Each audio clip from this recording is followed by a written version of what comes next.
Alors, aujourd'hui, je vais essayer de vous montrer comment aider une poule ou un coq qui a du mal à user tout seul son bec.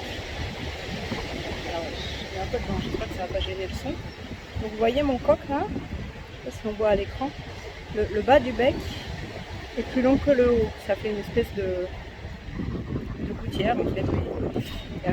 C'est un coq qui a un petit handicap aux pattes de naissance, donc a du mal à gratter et donc probablement aussi du fait même, il a du mal à user son bec, ce qui est un processus normalement qui se fait tout seul.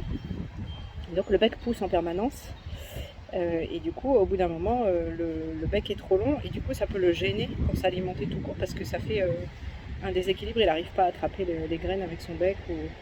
Voilà, donc l'idée c'est en fait c'est tout simple, hein, c'est comme nous quand on se coupe les ongles, il va falloir tout simplement lui couper les ongles, lui couper le bec, couper ce qui dépasse. Alors il faut le faire avec prudence quand même parce que c'est comme chez les ongles pour nous, il ne faut pas aller au-delà d'une certaine mesure. Là je ne sais pas si on le voit à l'écran, mais il y a quand même une marque. Tu vas voir l'intérieur mon grand. Voilà, on voit très bien la partie qui est vascularisée et celle qui ne l'est pas, ça fait de la corne morte en fait. Hein. Donc il ne faut évidemment pas couper la partie vascularisée, ça pourrait saigner et lui faire mal. Mais après c'est tout simple à faire, hein. C'est exactement comme quand on se coupe les ongles.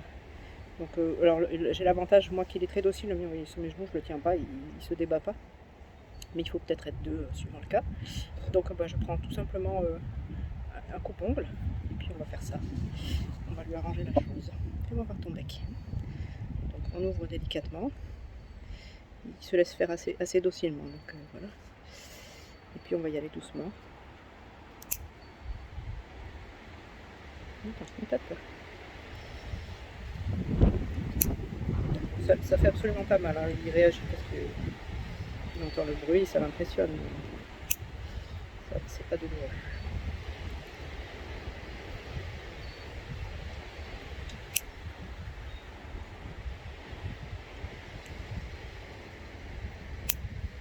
C'est de faire de manière équilibrée et sans laisser de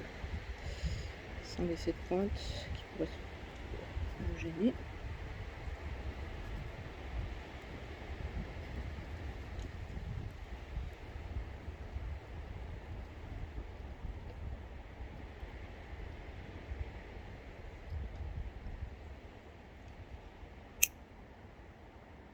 Attends, d'accord.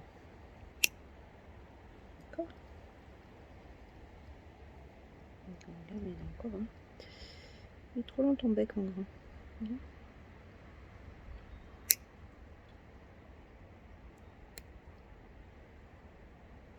C'est mieux là. Pas mal. Voilà. J'en ai enlevé un peu, pas mal même. Ouais, là on arrive à quelque chose qui est à peu près normal. Hein. Encore un tout petit peu trop grand, mais bon, il va user un peu. Tu vois, c'est un peu large. Je vais te le...